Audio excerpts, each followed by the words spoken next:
디지털 세상에서 우리 아이를 어떻게 영재로 키울 수 있는지, 언제부터 그런 교육을 과연 우리 아이들이 해야 되는지. 네. 영재와 천재의 차이점은 코딩은 뭔가요?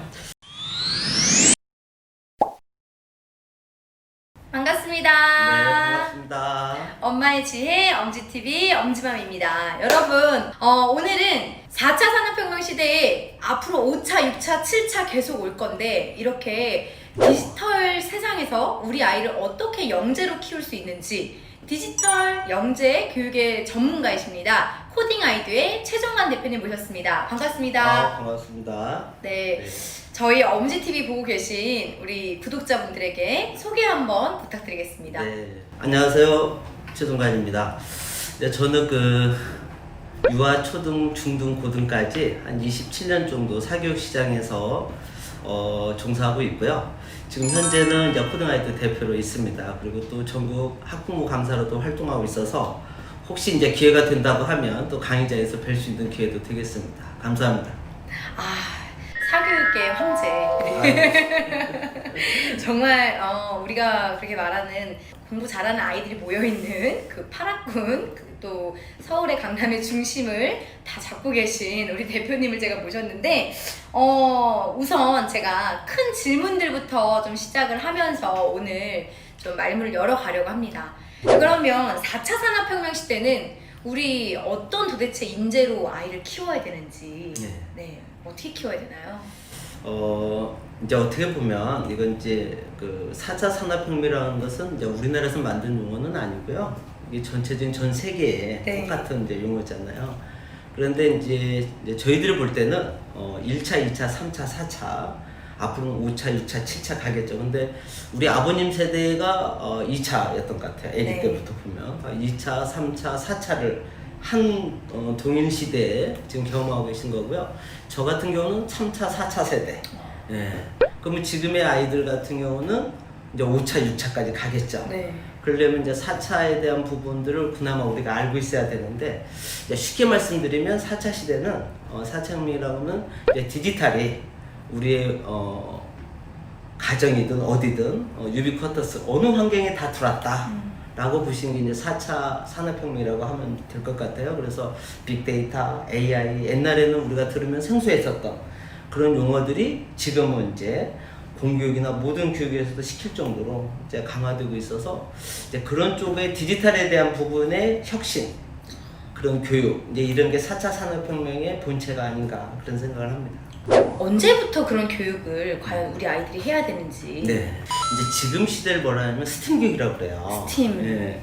스팀 교육은 이제 컴플렉시티라고 해서 복잡성, 융합, 융복합 이런 겁니다. 그러니까 우리 때는 이제 한 분야만 잘하면 이제 그 분야의 전문가로서 성장하는데 지장이 없었어요. 그러니까 의사는 뭐 했으면 돼요? 진료하고 수술 잘하고 이렇게 했으면 이제 의사의 역할이 끝났죠. 근데 지금 같은 경우는 의사가 컴퓨터를 배워요.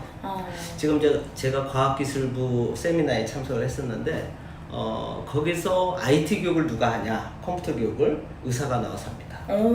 그래서 그분은 우리나라의 최초의 로봇 시술을 하신 의사예요. 그러니까 지금의 의대는 로봇에 대한 부분이나 이런 것을 의무적으로 다 배웁니다. 그러니까 그만큼 이제는 한 분야에 쏠림 현상이 아닌 다양한 분야에 대한 부분을 섭렵하는 사람이 대우받는 세상. 그러니까는 이제 인문학적인 부분하고 그 다음에 여기에는 엔지니어적인 요소 모든 게 다 들어가는 게 스팀 교육을 하는데요. 스팀은 이제 사이언스, 그 다음에 테크놀로지, 그 다음에 엔지니어링, 그 다음 매스, 그 다음 아트. 그러니까 융복합이라고 보시면 돼요. 그래서 이걸 전체적으로 다 다루는 아이가 대우받는 세상. 그래서 지금 우리나라는 과학기술대학이 4개가 있어요. 카이스트, 유니스트, 디스트, 지스트. 이 대학들이 지금 현재 과를 점점 없애고 있어요. 그래서 전부 다 융복합으로 갑니다. 그러니까 이제 그런 부분들이 시대이기 때문에 지금 아이들에 대한 부분들은 당연히 이 시대를 건너뛸 수도 없고요. 이 시대에 살고 있는 또 그 부분을 바탕으로 해서 성장해야 할 그런 아이들로 가기 때문에 이제 스팀 교육에 대한 부분은 필수가 됐다고 보시면 되겠죠. 영재와 천재의 차이점은 제가 볼 때는 영재는 이 세상에 나와 있는 이론을 받아들이는 걸 영재라고 하고요. 천재는 이 세상에 나만의 이론이 있을 때 천재라고 해요. 그러면 아인슈타인은 천재네요. 그렇죠. 상대성 이론이 있었죠. 오. 자, 모차르트는 작곡을 했기 때문에 천재예요. 네. 많이 작곡을 하고 남이 해놓은 걸 연주했다. 그걸 우리는 음악적 영재라고 한다. 이게 나만의 이론이 있는 사람을 천재. 이 세상에 나와 있는 이론을 받아들이는 걸 영재라고 합니다. 그러면 이 천재는 뭐가 돼야 돼요? 영재성을 갖고 있어야 나만의 이론이 또 나오겠죠. 그럼 단계네요. 그렇죠. 우선 영재가 네. 돼야 되는 거네요. 그렇죠. 그러니까는 태어날 때 가지고 나오는 게 아니라 그 사람의 주어진 환경과 교육에 대한 부분으로 그게 확장돼서 나오는 걸 우리는 천재라고 하는 겁니다. 아이의 성향을 알기 위해서는 다양하게 경험을 시켜줘야 할 텐데 네. 그게 아이들에게는 혹시 뭐 부담이 되거나 하진 않나요? 자, 이런 게 있죠. 네. 부담이 될 수 있는 부분은 다양하게 넣어줘 봤어요. 네. 근데 애가 부담적 요소를 가진 건 그건 빼줘야 하는 거죠. 아, 이제 우리가 체험하고 경험할 수 있는 것은 수천 가지예요. 맞아요. 그 환경적 요소를 다양하게 넣어주는 겁니다. 그러니까 그 부분을 넣어줬을 때 아이가 좋아하는 영역이 나오면서 부담스러운 부분도 있죠. 네. 체육을 싫어하는 아이한테 체육을 푸시하면 안 돼요. 네. 그렇듯이 뭐가 되냐면 그걸 찾아주는 환경. 그러니까 다양성이 좁기 때문에 부담적 요소가 자꾸 생기는 겁니다. 스마트폰, TV도 아이들을 위한 교육 콘텐츠가 엄청 많대요. 네, 네. 그렇죠. 그것보다 유의미한 놀이를 부모가 해주긴 사실 쉽지가 않대요. 그렇죠. 그러면 아이의 흥미 유발을 어떻게 해야 되나요? 자, 아이의 흥미 유발은 이렇게 보시면 돼요. 네. 책도 직접 책을 내가 넘기면서 보는 거하고요. 네. 인터넷이나 앱으로 보는 앱북하고의 느낌은 틀려요. 다르죠. 그래서 아기 때는 앱북을 제좀 지향하라고 하죠. 네. 마찬가지입니다. 유아 시기에 든 아이들한테는 뭘 하냐면 전조작기예요. 조작, 만지는 걸 좋아한다는 겁니다. 그래서 전 세계 과학자들이 블럭에 대한 중요도를 얘기를 했어요. 왜냐면 블럭은 손으로 신체적 활동과 시각적인 융합이 돼요. 네. 그러니까 뇌 발달에 엄청난 도움이 됩니다. 맞아요. 레고. 그래서 애기들이 어떻게 했어요? 애기 때는 자꾸 만지죠. 네. 그래서 오감 발달도 신경을 써주는. 이 오감 발달은 발달로 끝난가 뇌 발달로 가는 거죠. 네. 그러니까 자꾸 어렸을 때 뭐냐면 만져주는 것에 대한 게 훨씬 더 교육 효과가 크다. 맞아요. 그러니까는 유튜브나 이런 부분을 보는 것은 아이들은 뭐냐면 어떤 거기서 나오는 시각적 효과에 대한 기준점이 있는 거죠. 그게 재밌구나.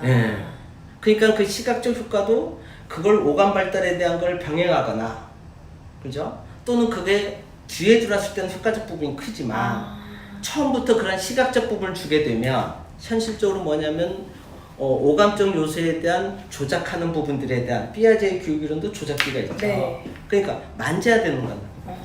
그래서 아이들이 직접 만져보고 체험해보고 이 교육이 그 아이들로 하여금 정서적 발달과 뇌 발달에 엄청난 도움을 준다라는 거. 손으로 만질 수 있는 형태에 대한 부분으로 많이 연출해둔 게 좋죠. 왜 그러냐면 손으로 만지는 건 네. 이제 블루투스나 예를 들어서 봅니다. 인터넷으로 보면 얘는 뭐예요? 손은 딴짓을 해도 눈으로는 가만 볼 수가 있죠. 네. 그런데 조작하는 것은 손으로 쥐는 순간 어떻게 돼요? 시야가 쫓아가게 네, 있죠. 네. 그럴 때는 뭐가 되냐면 블럭 같은 걸 할 때 딴짓하면서 블럭하는 애가 있어요, 없어요? 없어요. 예를 보죠. 그렇죠. 그래서 이것은 과학적으로도 증명이 됐어요. 그러니까 될 수 있으면 유아 때는 손으로 만지는 놀이를 많이 해주시는 게 좋습니다. 코딩은 뭔가요? 자, 코딩은 이제 의미적 부분을 보면 이런 겁니다. 거꾸로 네. 자녀분이 물었어요. 네. 엄마 코딩이 뭐야? 그럼 뭐라고 설명해 주실래요? 컴퓨터 언어야. 내가 컴퓨터 언어를 알아듣나요? 코딩은 쉽게 얘기하면 사람이 컴퓨터에다 명령을 내리는 겁니다.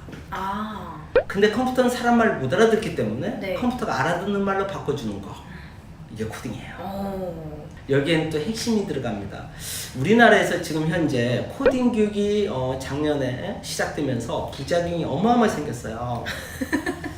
그래서 뭐가 되냐면 코포자가 시작도 안 했는데 벌써 50%입니다. 네이버에 코포자를 치시면 코딩 포기자가 수없이 나와요. 맞아요. 그건 왜 그러냐면요. 코딩에 대한 인지가 제가 볼 때는 아직 잘못되어 있다. 코딩은 창의 사고력이에요. 네. 그래서 다시 말씀은 어떤 창의 사고력은 디지털적 창의 사고력입니다. 네. 그러니까 이 디지털적 창의 사고력을 다시 말씀드리면 우리는 알고리즘이라고 해요. 그쵸, 알고리즘. 제 알고리즘도 아이한테 쉽게 알려주신 방법을 알려드릴게요. 알고리즘은 뭐예요? 기획 순서를 알고리즘이라고 하거든요. 그러니까 미국 가정은 이제 유튜브에 보시면 막 샌드위치 만드는 거 맞아요. 만다고 네. 하죠. 찜 바르는 네, 네. 그렇죠. 그러니까 아이들한테도 너 라면 끓이는 알고리즘을 얘기해봐. 그럼 첫 번째 물을 끓여요. 두 번째 라면 넣어요. 세 번째 스프 넣어요. 이렇게 하겠죠. 네. 그래서 라면을 끓였습니다. 먹어주면 고맙죠. 우리는. 네. 근데 셰프한테 끓라고 했습니다. 셰프의 알고리즘은 처음에 물을 끓이고 두 번째 스프를 넣고 그다음 면 넣고 이상해. 우리하고 틀려. 네. 근데 먹으면 그 사람은 돈을 주고 팔아요. 네. 다시 말씀드리면 뭐냐면 나만의 알고리즘을 훈련시키는 거, 만드는 것이 진정한 코딩 교육의 목적이에요. 다시 말씀드리면 로봇과 이건 바보다. 로봇과 컴퓨터는 바보죠. 네. 그래서 제가 뭐냐면 로봇한테 앞으로 가 있는데 얘가 뒤로 와요. 네. 그럼 어떻게 해요? 고장난 거예요. 맞아요. 그럼 걔는 고치든지 버리든지 해야겠죠. 컴퓨터를 로그아웃 했는데 안 꺼져요. 문제 있어요? 없어요? 있어요. 있습니다. 그래서 걔네들은 바보입니다. 네. 그러니까 내가 어떠한 알고리즘에 대한 걸 짜느냐에 따라서 그걸 실행하는 겁니다. 이 알고리즘을 컴퓨터 언어로 문자화 시키는 게 코딩이에요. 오늘 정리를 하자면 결국은 아이들에게 생각하는 그 사고 알고리즘, 스스로의 알고리즘을 만들게 하기 위해서 디지털 환경을 만들어줘라. 오늘 진짜 긴 시간 동안 너무 많은 대방출 정보 해주셔서 너무 감사하고요. 우리 엄지TV 시청자분들도 좋았을 거라 생각을 하면서 좋아요, 구독, 관심 많이 부탁드리고요. 오늘도 유익하셨길 바라면서 여기서 인사드릴까요? 네. 네, 감사합니다. 감사합니다. 네.